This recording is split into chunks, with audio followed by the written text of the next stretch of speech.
but he can capture like us from around.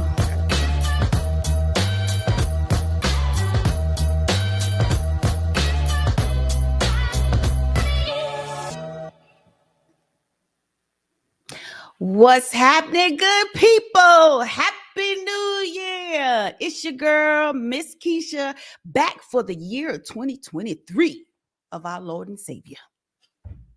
I hope everybody had a magnificent holiday. Everything was copacetic, you know. We are now in the 2023. Can you believe that? Can you believe that we were just locked down a couple of years ago? Couldn't go nowhere, having to wipe off our mail and all super duper crazy. Can you guys believe that? Oh my God.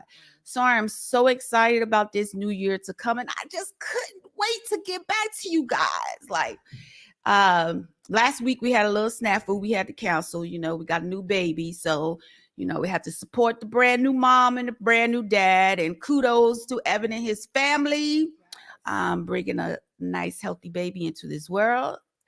But we're here today, and we are not going to prolong this because this is going to be something good. So I changed it up just a little bit. All right. So before let me get started, let me put my disclaimer out there. Okay. All right.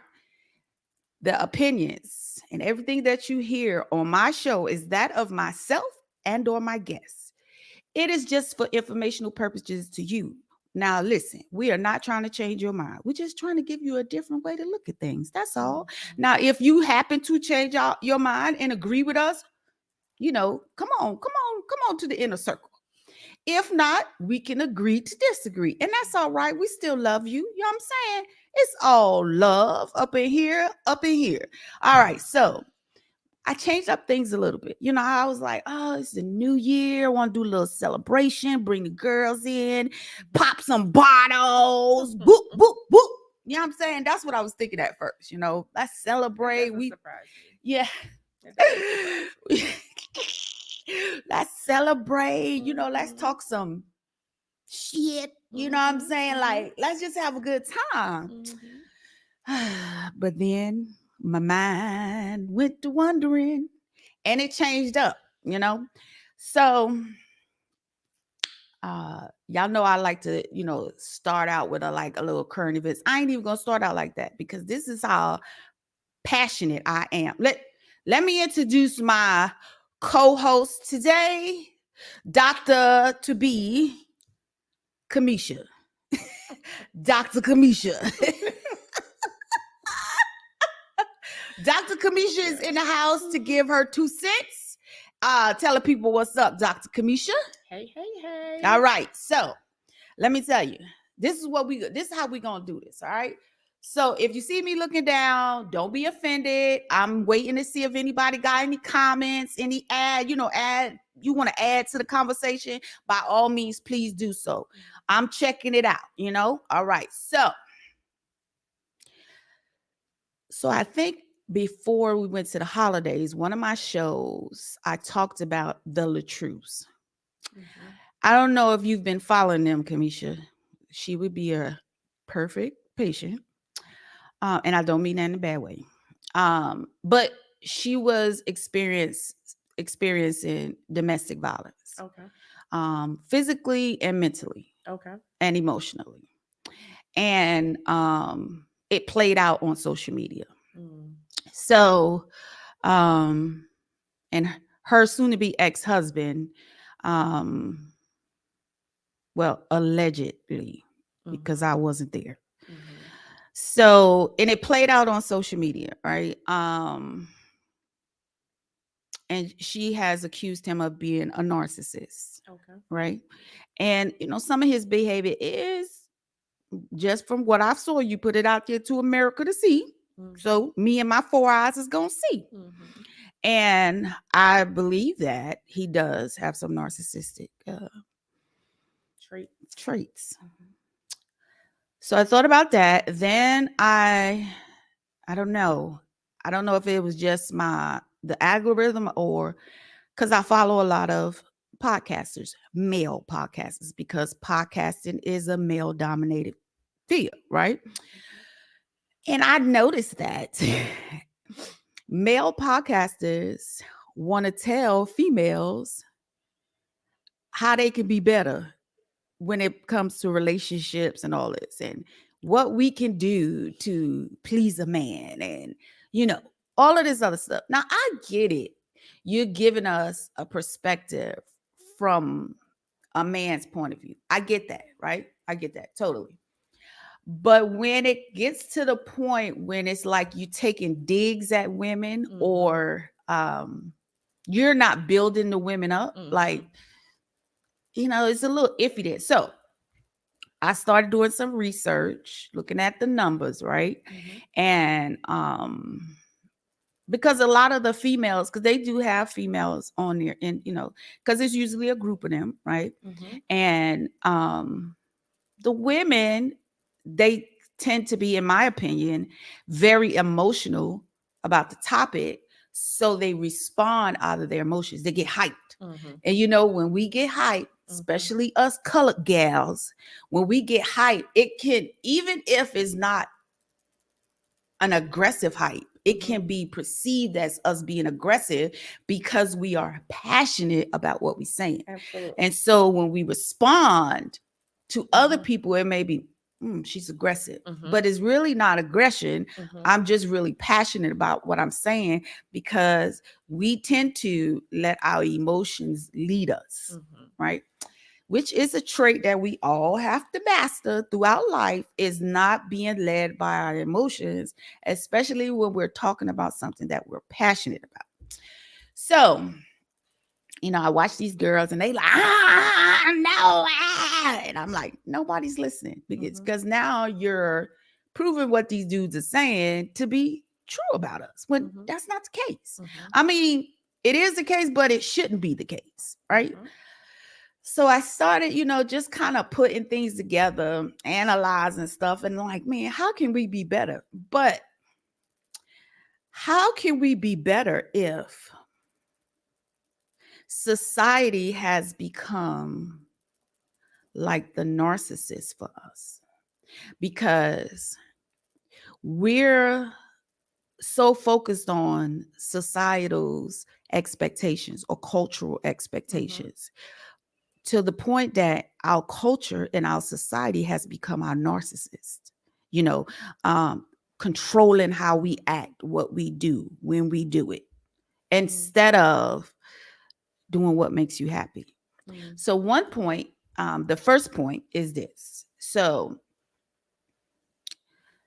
to the research, to the numbers, because this is some real stuff. So I saw one video, and the guy was like, he said, I don't care why you're broken. I don't want you if you're broken. If you're, you need to be healed in order for me to be with you. And I was like, wow. So obviously he must be perfect. Because when you really think about healing is it's a journey. Like, it's not, it's like a, marathon. Like, you got to pace yourself. You know what I'm saying? It's going to take you a lot of years to get there, and so I was like, dang, oh my God. So you triggered me a little bit with the word broken. I don't believe that any of us are broken. Okay. I believe that we are all whole. We just have forgotten. So life has come and has made us feel like we are broken. But it's true that you're really whole, because the minute you change your mindset, right, to overcome the trauma that you've experienced, you change. So I believe that we're all whole. We just have forgotten. Things have come. People have said things. People have hurt us. People have disappointed us. And in those things, we've really forgotten who we are. Right. So the more that we learn who we are, we realize, I'm not broken. I'm whole. Right. That's good. And we're going to come back to that. We're going to come back. I'm glad you said that, because that is an excellent point. And we're going to come back to that. Trigger words. Aggressive triggers me. Broken triggers me. But go ahead. Well, aggression no longer triggers me. It used to, but it doesn't trigger me anymore. When people say aggressive opposed to assertive, it's right. like we have to learn the types of communication. but so many people are not used to assertive communication. So when someone asserts themselves, they put them in the aggressive category because they don't know the difference. And I think that, again, societal's narcissism trait is when a Black woman is assertive, she's automatically aggressive, angry. Yeah, the angry Black female. Right. Again, society is our narcissist. Okay.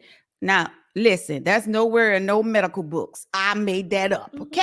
But it's a fact. When you really think about it, it could be a real thing. It could. And that's I'm gonna let you continue, but that's the importance of authenticity. Right. That's the importance of making sure that we know, as you know, that is my work as a relationship and self-discovery coach, is really helping people understand, one, you're not broken, you're whole, and two, who you are. Because when we walk in our authenticity, then no one can be our narcissist. Like, we don't have to try to live up to who society says that we are. Exactly. Because I know that I'm assertive and not aggressive. Right. So it doesn't, someone says you're aggressive. Okay. So now this is the first point that I want to make. Right. So, everybody has their own idea on, you never get a man because you're too masculine. You need to find your feminine side. He wants you to be his piece. First of all, you got all these stipulations and you ain't even my piece. But, nonetheless, so here is, we got to find a balance because do you not know that for every one woman in the United States, there is 1.207 men. That's just in the United States. That's all women, all men. Okay. No, we're not separating the races. That's one in the United States. It's like 54%, 52%. There's 52% women and there's 48% men in the United States. Right? Okay. So off the cuff, the women outnumber the men, right? Okay. Yes. Now let's look at, there's 10 states, 10, where the women outnumber the men. Okay. The first one is the District of Columbia. I knew you were going to say that was number one. 90.8% woman. I believe that. Delaware, 93.7% woman. Mississippi, 94% woman. That one surprised me. Alabama, 94.1% woman. Maryland, 94.2% woman. Massachusetts got a whole bunch of women. 94.4% women. South Carolina, 94.4%. New York, 94.4%. North Carolina, 94.8%. And Georgia, 94.8%.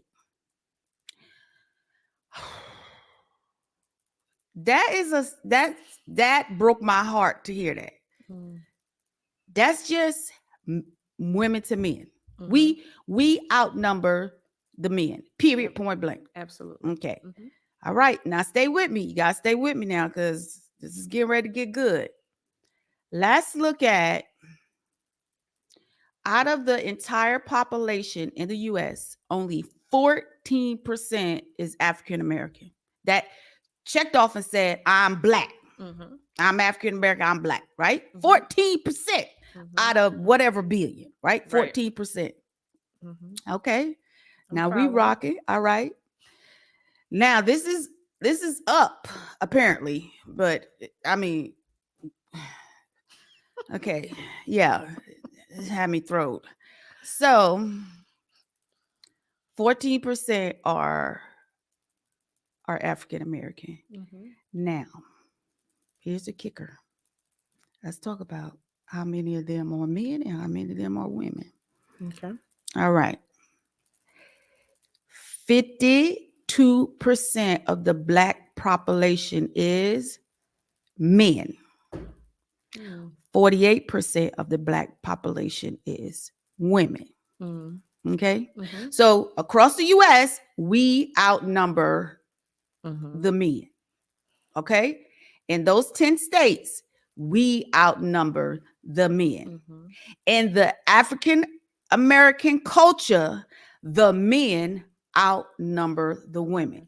All right. So out of that 14%, 52% is man, right? Okay. Now I could have went deeper, but my head was hurting, but I did go even deeper. Okay. Out of that 14%, then you have that, what was it, 58% that was men? 48 and 52. 52 were men, right? Okay. Out of that 52%,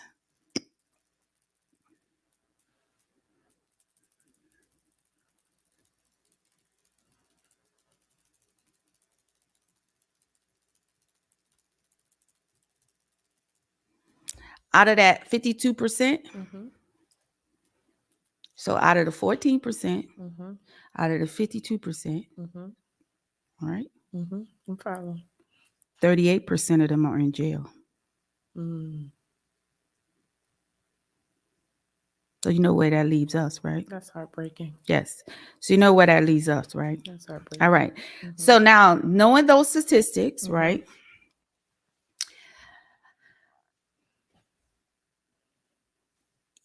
Why does anybody wonder why it's hard or is a challenge for a Black woman to find her femininity and to maintain it at all times? Why is it hard for anyone to understand why, as a Black woman, you have to balance it? You have to figure out the balance. I know people don't like for you to say it, but you have to figure out, like going to work, cutting it on. You have to figure out the code switch, right?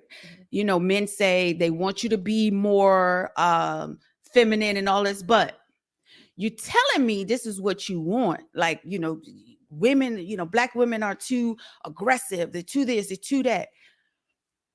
But do you not understand that some of us, when you look at these statistics, we have to be? Yeah. But I think that's also the unfortunate part about when we group anyone together. Right. Because each individual man in each one of those percentages and each individual woman in each one of those percentages needs something different. Right. And again, I'm going to go back to that authenticity, because if we allow ourselves to watch this podcast where men are saying, and I can speak for myself, when I did not know myself and I was trying to find myself, I was trying to find myself in everyone else. So then I would read this book, and this book would say, be this way. Right. And then I would be this way, thinking I'm going to get the result that the book told me I was going to get if I became that person. Right. Or I'd listen to that podcast and it'd say, a man would say, oh, be more feminine. If you be more feminine, then you can attract the man. So now I'm being more feminine. And that's not working, because the only thing that really works is when we are our authentic selves. And when you are your authentic self, you're going to attract the man who is perfect for you.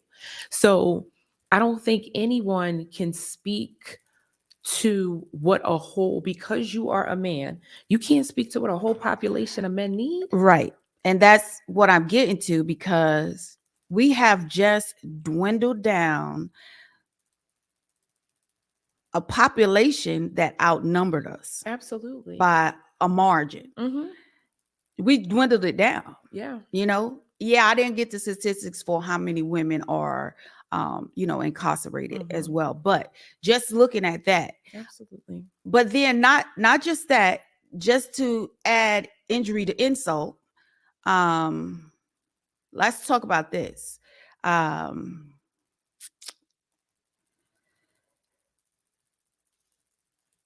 When it comes to where women lie in the food chain, as in where they work, what we do.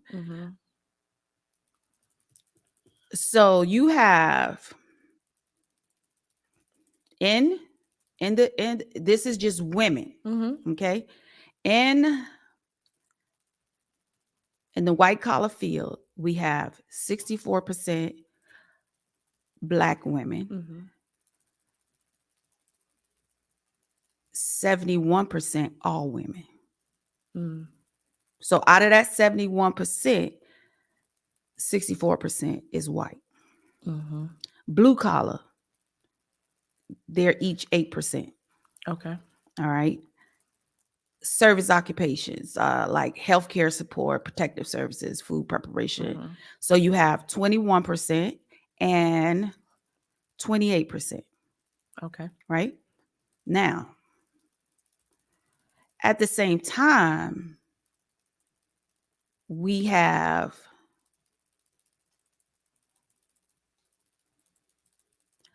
48% Black women that have never been married Mm-hmm. of all women. Mm-hmm.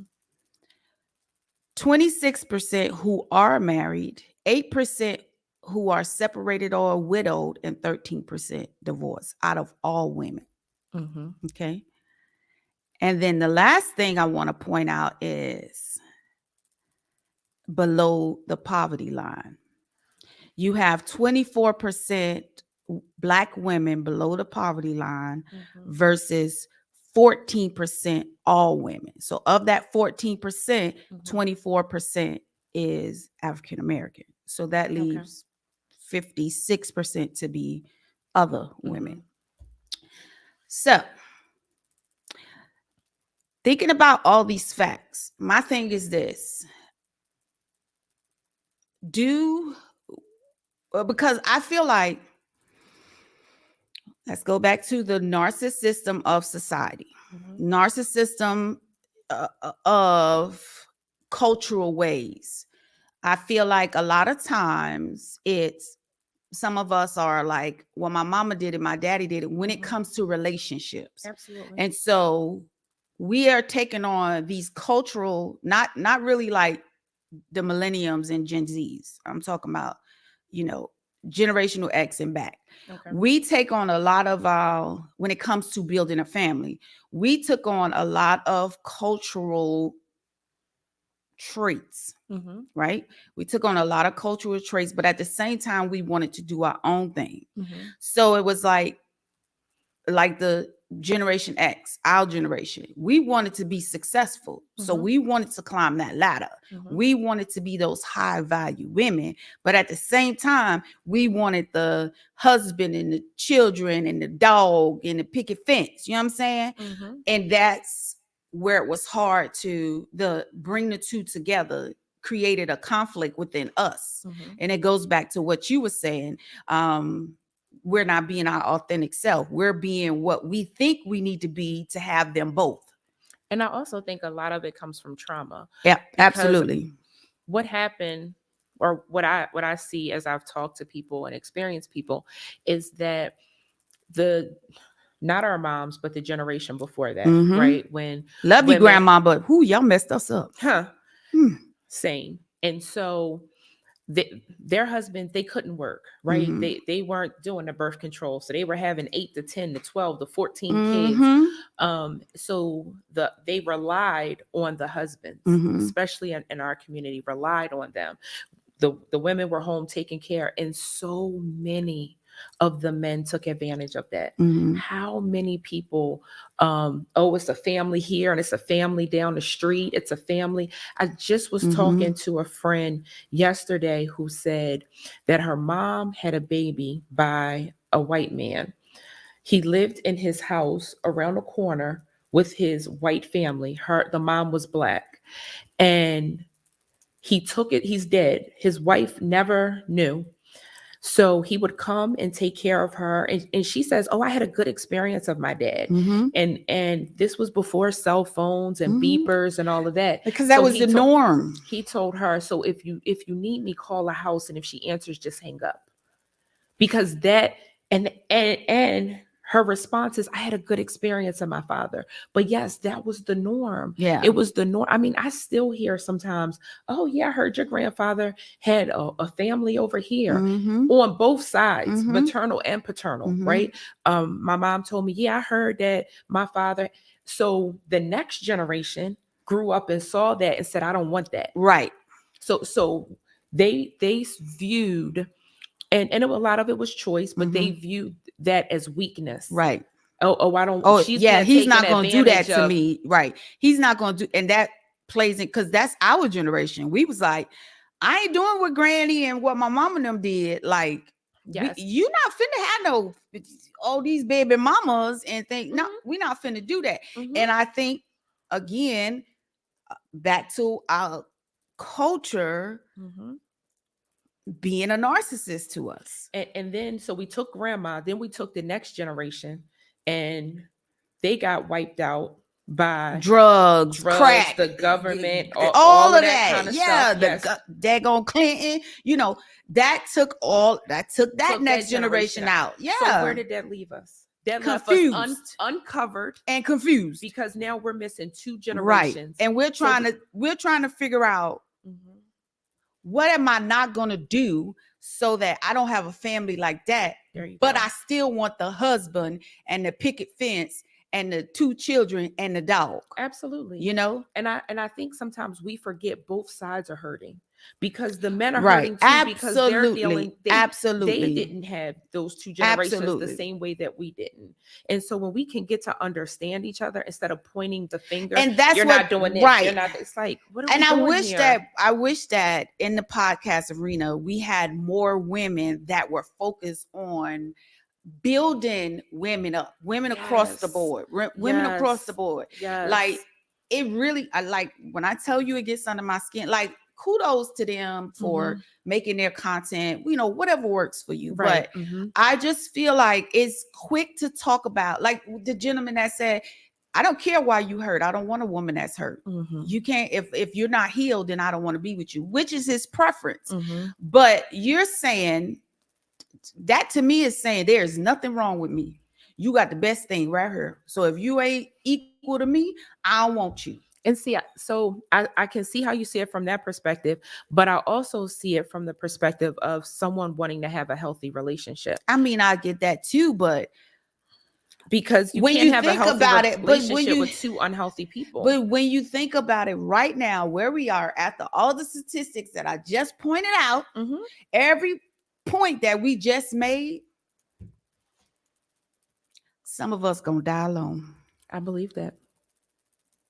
Even though we want the husband, I don't really want no picket fence, and I damn sure don't want no kids. I keep my dog, but you know what I'm saying? Like, some of us is gonna, even though that's a desire of like me, that's a desire of mine. But when you look at these numbers and you look at society in the direction that we're going in, it's not going to happen. I believe that. It's not going to happen. But then the other question comes, is that such a bad thing? Well, I think it's not going to happen. Let me backtrack. It's not going to happen if I continue to allow a relationship with narcissism of society, narcissism of culture. If I choose me, good, bad, or indifferent, then I can let down some of those barriers for someone that comes and makes me feel safe enough to do it. Say that again.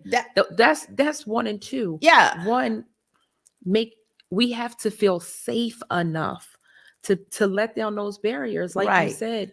And when we on both ends have experienced so much trauma and so much pain and so much hurt, everybody has a wall up. Exactly. So it's like, well, we can't love each other, or we're always fighting because both parties are trying to protect themselves. Right. Exactly. And so that's why I distinctly said, I'm not expecting no one to be perfect. I just want you to make me feel safe enough that I can let down my barriers with you. If I don't feel safe, I'm not going to let down. And really, when it comes to, because I know that I'm an aggressive woman, but if I feel safe, yes, daddy, Yes, Daddy. You want something to eat? I'm bringing you a plate. Mm-hmm. I know when me and my ex was together, his cousins used to be like, Kecia, why you fix that boy a plate? He can fix his own damn plate. Ain't no wrong with his hands. And I'm like, that's my man. Because he made me feel safe. So I wanted to honor him. You see what I'm saying? He wasn't completely healed and I wasn't completely healed, but we was willing to do it together. So I'm going to honor you. You know what I'm saying? And that's what I'm saying. And I think that sometimes it's hard for us as women to get there because we are in a relationship with the narcissist of society and what society thinks we need to do and how we need to do it and how we need to be. And the narcissist of our culture. That's how mama did it and cousin did it and auntie did it. And so it's good enough for you to do it. No, the hell is not. It is okay for us to do something different because right now, and I was so glad that this young lady was in the salon because she was like, she's in her 20s, early 20s, maybe mid 20s or whatever. But she was like, this conversation is so good. Another thing that I think we miss is we miss how we are affecting those coming behind us. Absolutely. But I also think, so I agree totally. But if we don't take that time to step back and reflect, that's when patterns are repeated. Yes, it is. Patterns are repeated when we're not conscious. But that goes to the narcissism of society and culture because it doesn't teach that. You have to, how did you say, intentional? What was that thing you said in the beginning? Intentionally, like be intentional about your mental health, your what you want, and you have to be intentional about your self-care, what you want, what makes you happy, not what anybody thinks you should be. You have to be intentional, and if you're not, then you may fall into that. Absolutely. So it's like it's a lot of pieces to this, but I just think we need to be intentional. Agreed. When having these conversations, when seeking, if you're single or if you're in a relationship, because another point to make while I'm stuttering, point to make, and I have not been drinking, I swear. Point to make. I went and got my 90s hairdo. Y'all see that, right? I'm bringing back the 90s. I look like my mama. But anyway, so now let's get back on a serious topic. But point to make is this. They brought up, when I brought out all the statistics, like, but how many of those men are married in an unhealthy relationship? And how many of those women are married in an unhealthy relationship? That goes back to being intentional about what you want. Because now I believe, it is my belief that we stay in unhealthy relationships because we are still attached to the narcissist of our culture. So I think it's a lot of different reasons, but even as we go back to intention, we find intention in that healing place because again, we repeat, if we don't sit down and sit with ourselves long enough to ask ourselves the questions, what do I believe about gender roles? Where did this belief come from? I remember I grew up in a house where I had to eat all my food. So then when I raised my kids, because I wasn't being conscious, I wasn't thinking, I wasn't intentional, it was they had to eat all their food. Yeah. And it wasn't until someone else shined light and came from a different household where they didn't have to eat all their food that I was able to think about it differently. Because one of my favorite quotes, we see the world as we are, not as it is. Right. And that's the beauty of travel and experiences and having conversations, because it opens us up to something different. But oftentimes I think that we are a lot of, not even just women, but people are so afraid of being alone. Yes. And absolutely. Because we're so afraid of being alone, we do tolerate. This serial dating, we tolerate, we stay. And that's why I asked the serial question dating earlier. Is not always bad, No, it's not. But if you're dating and stuff's not working out. You're not dating with intention. and stuff's not working out, then sometimes it's time to look in the mirror. The same way we would do it for a job. Right. If you go to a job and you're constantly getting fired, or you're constantly getting written up, you're the problem. You probably should look in the mirror and just ask the questions. Right. What is causing this? Right. But a lot of times, because it's painful. Yes, it is. It's not easy. You're right. The therapeutic process isn't easy. Coaching isn't easy. Looking at ourselves in the mirror isn't easy. And so a lot of times we run to relationship the way people ran to crack, the way people run to alcohol, the way people it's because we they're get trying to replace something to numb. Yeah, they're trying to replace something. That fill a void. That's it. And that's why we have addiction to either numb or escape. And then that's why we jump into them, because true relationship and a healthy relationship isn't about getting anything. Right. You're not getting, it's not, oh, I want to be in a relationship because I don't want to be alone. It's not, I don't want to be in a relationship because I'm tired of doing everything on my own and I want somebody to help me. You're going into it with expectations. Then when those expectations aren't met, you're ready to be gone. But that's not what healthy relationship is. You're about. Right. That is good. That is good point. That is very good. Yes, that is. Wow. Didn't see that coming. That is really good. It's a really good point, because I used to do that. Me too. I used to do that. And it's like, oh, this joke ain't what it thought he was gonna be or whatever. Like, okay, yeah. But again, it goes off of, and I think expectations are created based on what you think right looks like. And what you think right looks like is because of the things that you've previously seen, right, wrong, or indifferent, like eating the beans, not eating the beans, So how you know it was peas? I always ate my food. I'm a fat girl. I'm gonna eat my food. But that's what it is. And I think that, I know in a perfect world, like, it will all work out in harmony and zen, but it really drives me crazy to see, like, again, to each his own. Your platform is your platform, but I just really, like, if you're going to have some of those conversations, where's the conversations that, I believe in, if you're going to tear somebody down, tear them down in private and build them up in public. So, if you choose to tear, where's the pickup?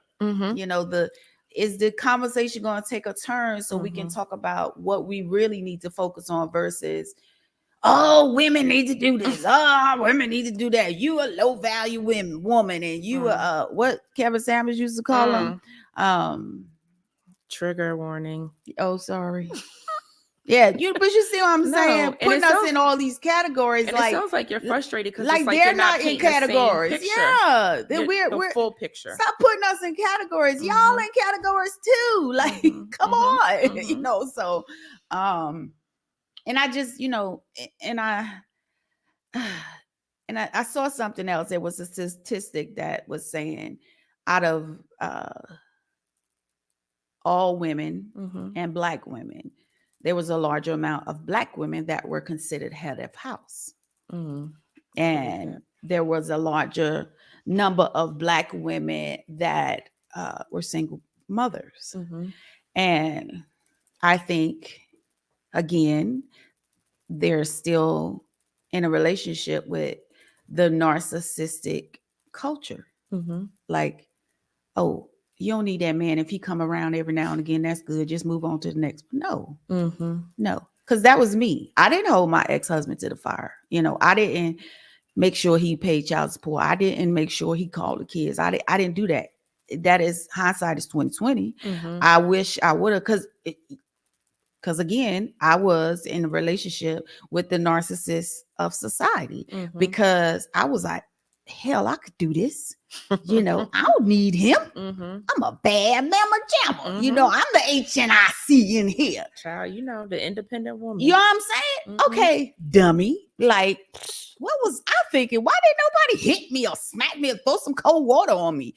Because it would have made a hell of a difference if, I'm not even saying if he did 50% would have made a big difference, not just for me, but for my children. And I didn't think about that I was just thinking about what I could do because this is what society said I could do. So I'm going to show y'all that I could do what they said I could do. And that's the danger of the narcissism of society and following that, because society always changes. Yes. As we just talked about, just 2 generations ago, the societal norm was women didn't work. And then the next generation, the societal norm was everybody was addicted. And then the next generation is an independent woman. Now society is changing to more people working from home. At one point, manufacturing was a good job. Society is always changing. So if you chase the societal norms, you are going to be playing whack-a-mole. That little game at the arcade that the mole jump up and you hit it. And when you hit it, another one jump up and you hit it. And another one, you are going to be on the treadmill of life and you're never going to find peace. Right. You're absolutely because society's norm is always changing. You're a dog chasing its tail. Right. You're absolutely right. And that's what I really want people to see. Like, find what your intentional self is, what it is that you want. Like I was talking to my therapist today, right? And I'm just telling her all these things that I want to achieve and why I want to achieve them. And she said to me, she said, Kecia, that all sounds great. And if you believe you can do it, you can do it. She said, but understand that even though you're doing something for yourself, but it can benefit others, they might not receive it how you're expecting them to receive it. Back to expectations. And you got to understand, it has to be okay. Yes. It has to still be okay with you because you still achieved what it is you were working for. As to say, okay, this is what I'm achieving, but I'm hoping that such and such and such and such benefits from it in this way. So I'm going to provide you a piece of the pie. Now, if you don't eat it and you choose to throw it away, that's on you, but I'm still successful because I achieved my goal. And I was just like, okay, yes, that makes it different. It does. It does. It definitely makes a difference because you change your expectations of, and you shouldn't have expectations on anybody because you can't control what people do. Period, point blank. You can't control what people do. And we do it because we've been hurt. Right. Back to that trauma. Absolutely. Back to that pain. So somewhere we've told ourselves, if I can control this scenario, let me tell you what, I'll be safe. Control is a beast. It is a monster. It's the biggest illusion. Yes, it is. And I had another relationship, not like, just somebody I know, but I wanted to control how it was happening because I didn't want what happened before to happen again. But then I just had to say, self, change your expectations to 0 from this person. If you're willing to accept just what they have to offer, then be glad about what they have to offer. If not, walk away. Yeah. And when I got that, it was like a damn epiphany. Yeah. Like, oh, okay. We don't realize how much we try to control things. Whew, I know I do. I got that shit bad. Yeah. A lot of us do. I mean, we think we're safe. And I think that, again, I was still holding on to, I was still in the relationship with the narcissist of society and the narcissist of my culture. And I definitely believe that I'm moving forward into walking in my complete me, my complete self, and accepting people where they are, and not having expectations and realizing that I can't control things. Like last night, and let me tell you, God, he's so awesome. So last night, I'm laying in the bed, right? I'm just so on edge, right? I can't even think straight because I'm like, oh my God, I got to do this. Oh my God, what if this happens? So I was like, you know what? I'm just going to go to sleep, right? So I got in the bed, I'm comfortable. I turned the lights off. I put the phone down and I lay down. And then all of a sudden, here's that little voice. What if you fail? What if they don't pick you? What if they pick you and then you fail? I'm just all this stuff is going through my mind. And immediately my phone goes off. So I'm like, who is this? It was my spiritual mother And you know what the message said? The message said, I'm going to read it to you verbatim. Because I was like, is she in here? Like, who told her? She said, stay focused, said the Lord.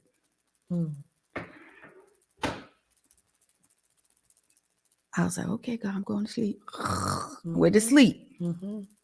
Changed my whole perspective. And because I cherish those relationships, and God has put some amazing people in my life to just say, like my auntie, she told me last week, can't control everything. God did, when I told her about what happened with the house, she said, you can't control everything, just God got something better for you or whatever, and I say, yes, ma'am. And that is something that I continuously work on because, that narcissist had me bad. Oh yeah. Had me bad. So now you see it. So I guess that's probably why when I watch those podcasts, I get so triggered now because I'm walking away from it. If I wasn't, I'd be emotional just like the broads be. Like, I know you didn't just say I'm violent and I'm aggressive. I am not. I'm very feminine. No, you're not. Okay. All right. I need you to pipe down just a little bit. You know what I'm saying? But and that's probably why I, do get triggered. I mean, I'm glad to walk in this softer side of myself because honestly, I'm less stressed. I'm less stressed because I'm not worrying about everything. And then who determines what's feminine and what's masculine? Oh my God. And because hell, you got feminine men. And that's what I was going to say. So and I'm not talking about people that are living an alternative lifestyle. I'm talking about just feminine men in general. Right. And so some of that is interesting because men say, you're too masculine. I need you to be a feminine woman. And then the same man will say, well, y'all expect us to be too masculine. If we cry, it's a problem. If we cry, you call us a punk. We talked about that too. You call us a ussy. If we cry, and it's like, so you want us to allow you to flow in your feminine energy, but we don't get the same grace for you to occasionally flow in your feminine energy, but then we don't get the same grace to occasionally flow in our masculine energy. And that's why I said, I think it's much more compassion, empathy, and understanding. Absolutely. Rather than this big culture, this big society. Every relationship needs something different. You have some relationships where the woman is the breadwinner. She's taking care of the home. She's at work and the man is taking care of the home, and that works for them. And then you have some women who are like, can you pay my bills? And they're not going to accept anything pay less. My telephone bill. And because that's not going to work for them. Right. If that works for their relationship. Right. And in order for that to be successful, you have to let go of that narcissistic relationship with society and cultural norms. You have to. You have to let go of that. Like, I'm not saying wash away your history, just forget about where you came from. I'm totally not saying that, but it's got to be about your inner love for you and what you want. Like, I want so many people to be free. I really, really do. And I understand that, finances, all these different things play a part in it, because you'll be crazy to say, someone who's living below the poverty line is going to be like, yes, I flow in my energy and I feel so safe. No, because that is a stressor, what I'm saying? But, all things created equal, there's a possibility that you can walk in, your positive energy, your self-love, and, just not looking at certain things that society or our culture looks at as you have to be or you have to do or you have to have. Just because be you. Do what you want to do. Okay, as long as it's legal, do what you want to do.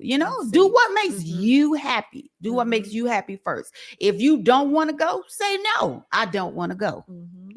Not well, everybody gonna be there because that's me. I don't give a damn. I don't care. I'm quick to say, My mother be like, Lord Jesus. I know my mom be like, this damn child of mine, and he only gave me one. I ain't got nothing to fall back on. Because I be like, I ain't going nowhere. I ain't going over there with them people. And that, I remember my daughter saying to me after Thanksgiving, she was like, oh, I went over to our cousins, my mother's cousins. Went over there, and she was like, they all just put aside their differences and they just come together and it's all nice and everybody laughs and jokes. I want us to be like that. I said, well, we will never, ever be like that. You'll never get that. And she was like, why? I said, because you know why? The day before, they were talking about each other. They was arguing. Somebody need a bill paid, so they calling something. You know what I'm saying? And the day after, it just is worse. I want us to walk in love every day towards each other.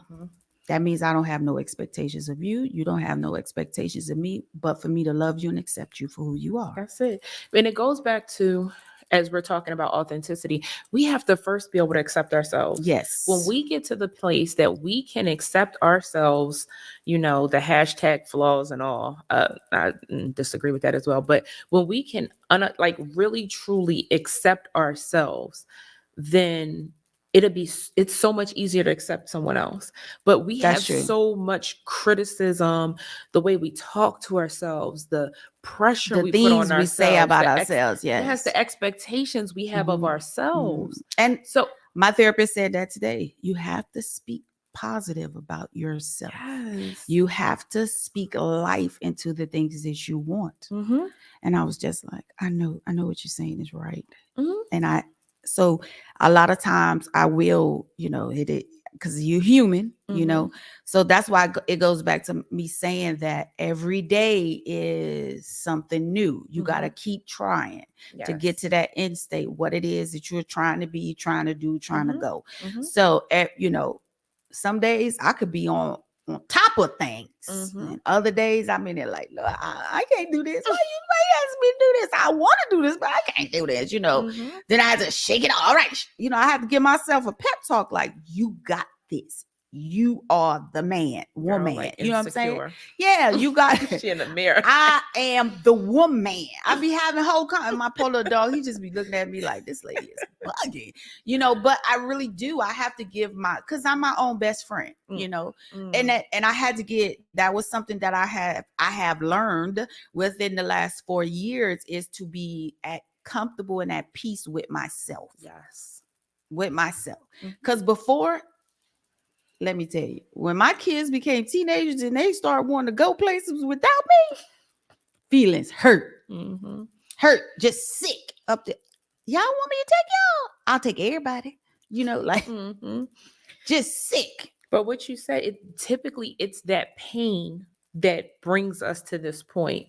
And my hope is that we will recognize it before we give so much that we have nothing left. Yeah. Back to that pattern of this, it's not working. So it's like, I'm going to try it again. It's not working. I'm going to try it again. It's not working. And it's just like, sometimes that pain and that disappointment is there to teach us something, to cause us to say, stop, look at yourself, stop, fall in love with yourself, stop, get to know yourself. Right. But we won't, we just keep looking. And I say we because I've been there as well. That's why I'm so passionate about the work I do, because I spent so much time looking outside of myself because I didn't believe that myself was good enough. I couldn't trust myself. And that's the other part, is that we will begin to feel safe in relationships when we begin to trust ourselves. So when I learned to trust myself, then I was able to say, if this isn't serving me anymore, I trust that I'll walk away from it. And I'll be okay. But when we don't trust that we'll walk away because we went into the relationship needy, and that's that part when you go into a relationship expecting something, you then become needy, and no one likes to feel like that neediness. Right. They have to do such and such, or unless you just ain't gonna make it if I ain't here, or you ain't call me back. Yeah. You didn't. Well, what happened? Yeah. Well, you normally call me. My life. Yeah. You're right. Get you one. Well, I know. And live yours. Yes, absolutely. Just don't do it with nobody else while we together. That's all. Yeah, absolutely. But get a life. Right, right. But again, that expectation, and when we become authentic, when we remember that we are whole, that wholeness means you don't need anybody to complete you.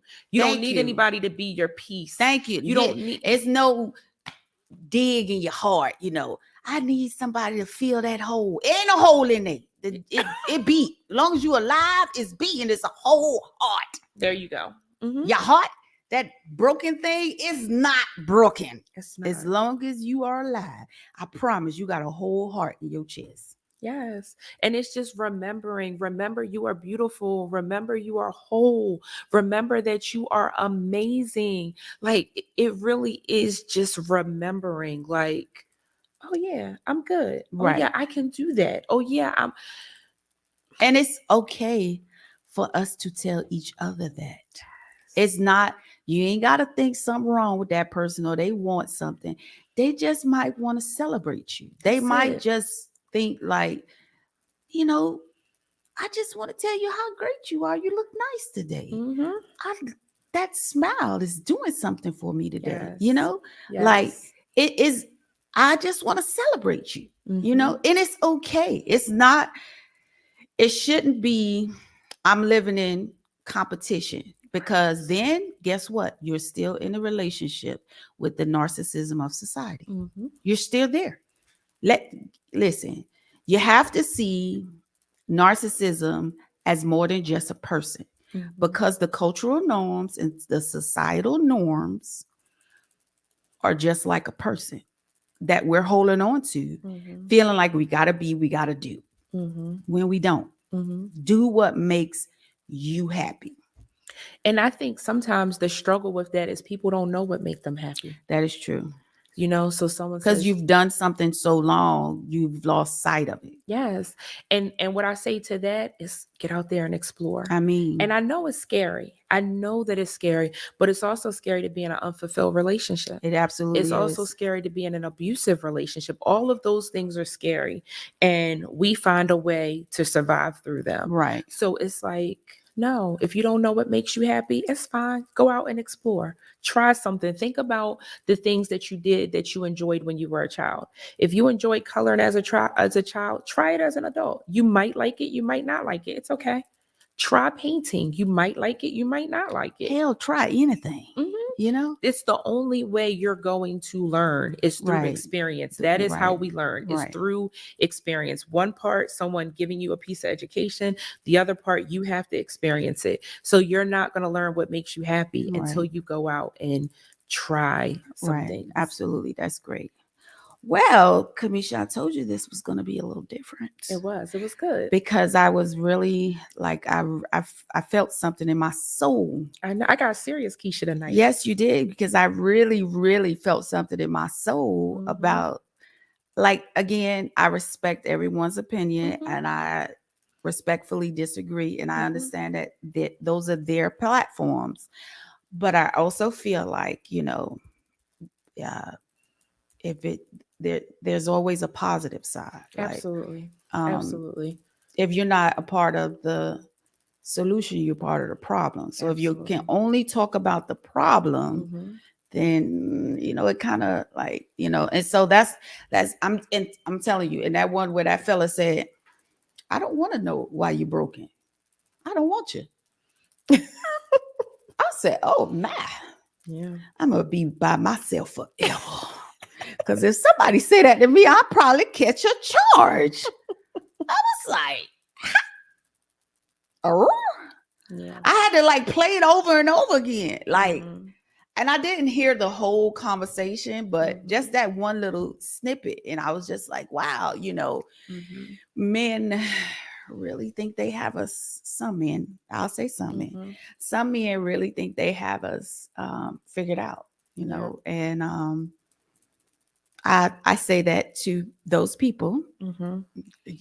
You can't have us figured out because we don't have us figured out. That's So, and no two people are the the same. yeah, So like we can speak to our experiences, yeah, but that's all we have is our experiences. It is an experiences. entire world universe out Mhm. here that is bigger than the 100 people you know. And I think our experiences need to be respected more. Yes, absolutely. That is your experience. Mhm. Like, if I choose to share that with you, you need to understand that that is my experience. I'm not looking for you to save me or to, do anything special, but Yes. just respect that that is my experience. Just like I'm going to respect that whatever is your experience, that if you choose to share that with me, that I'm going to respect that that's your experience. So I could really go on and on and on about this. Yeah, but Oh I my think it's God. back to that understanding piece.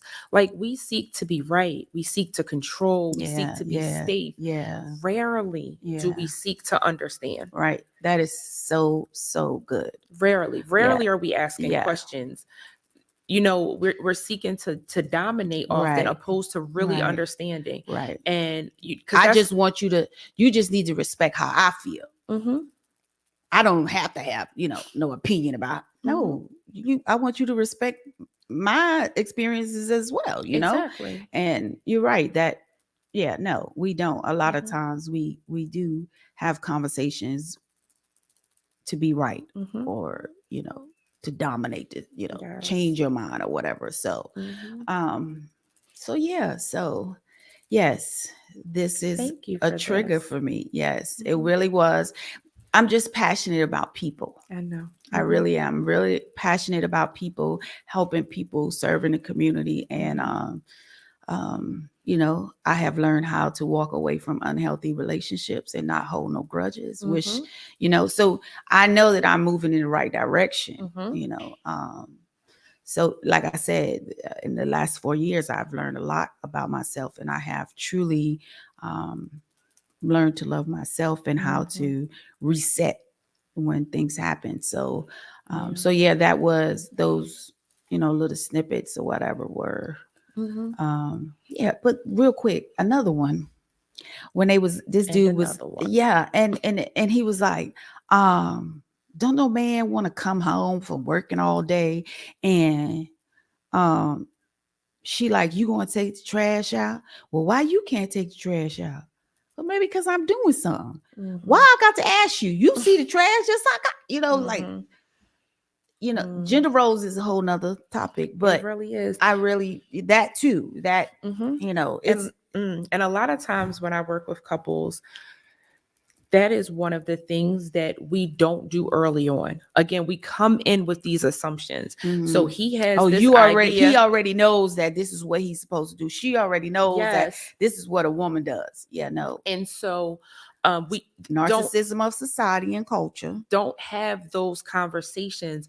Again, that fear of being alone. We meet somebody, and I've been there, done that, meet somebody, and then 2 months later we're in a love, and it's like, do you even know that person? Right. And then you get a year later and y'all arguing about the trash. Right. But during that getting to know period, we was hunching. That's why we didn't know each other. Exactly. That was the time to say, hey, what do you believe? Right. What do you believe a man is? Right. What do you believe a woman is? What do you believe the man's role is? What do you believe the woman's role is? And then asking yourself, where did I get that ideal from? Is that an ideal I want to keep, or is that an ideal I want to throw away? That I can compromise with. I have a friend who's dating someone, or getting to know. They haven't moved to dating yet. And they had a conversation recently. What would happen if you were married to someone, they got in an accident, and they were paralyzed, their face was distorted. I don't remember if he asked or she asked, would you stay? And he said no. He was like, I wouldn't be able to be sexually attracted to you. I wouldn't. And they had this conversation.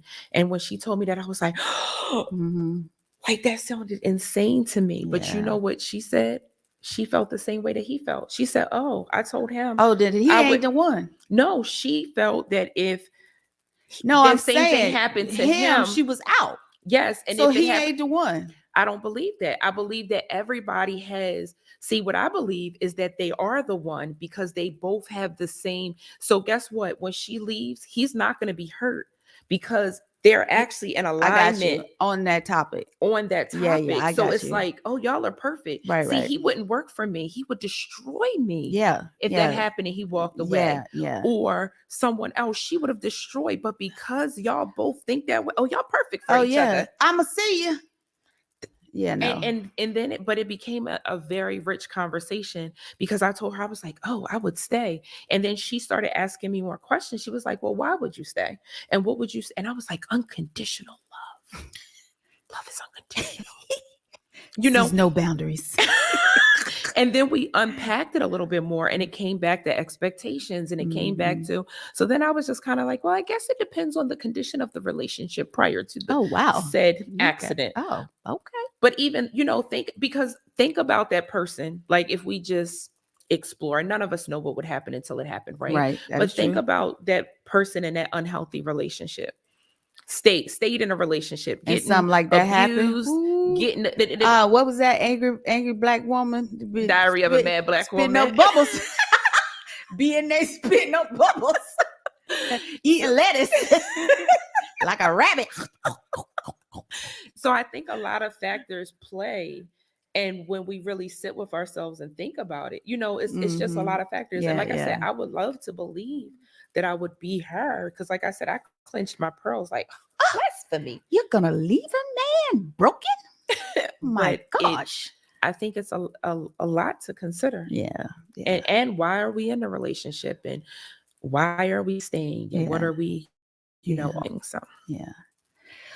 Well, our time has come and passed. Obviously, this is something that we're both passionate about. And, it's great to have this kind of dialogue, even with your friends, your family, just think about something, see it different, see how you can make it better, not just for yourself, but for all those coming behind you, especially our children, and our grandchildren. We have a responsibility to them. So I hope you guys have enjoyed our the chisel of a woman, because we really just chiseled her, broke her down, like took those layers off, because that's what it is. It's in my opinion, if I could make up a medical term, it would be the narcissism of societal expectations and cultural expectations. We have a narcissistic relationship with those things, because basically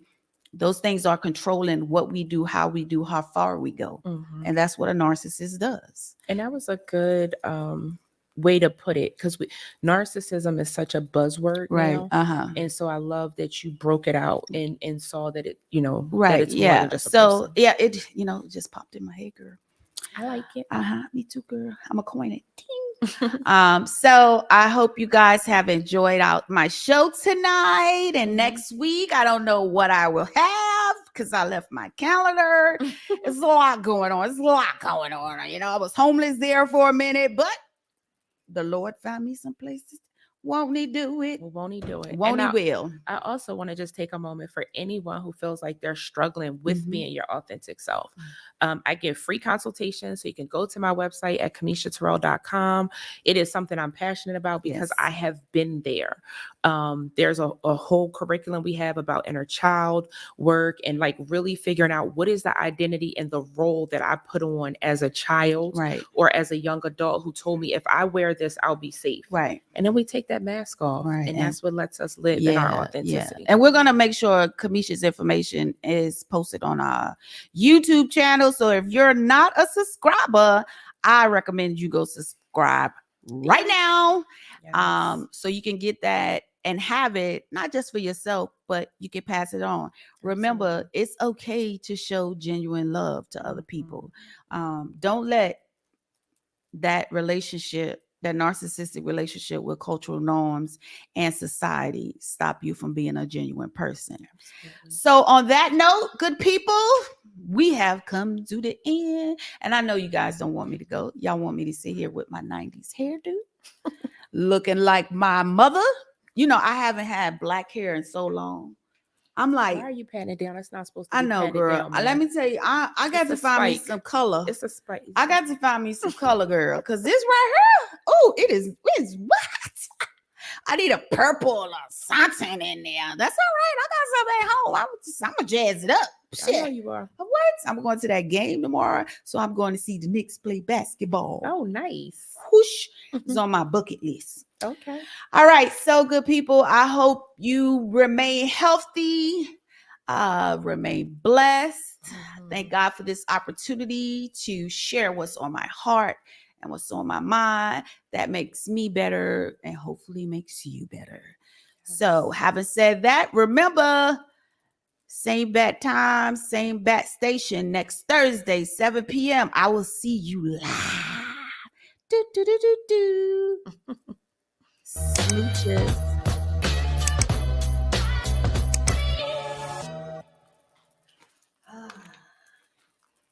Great job.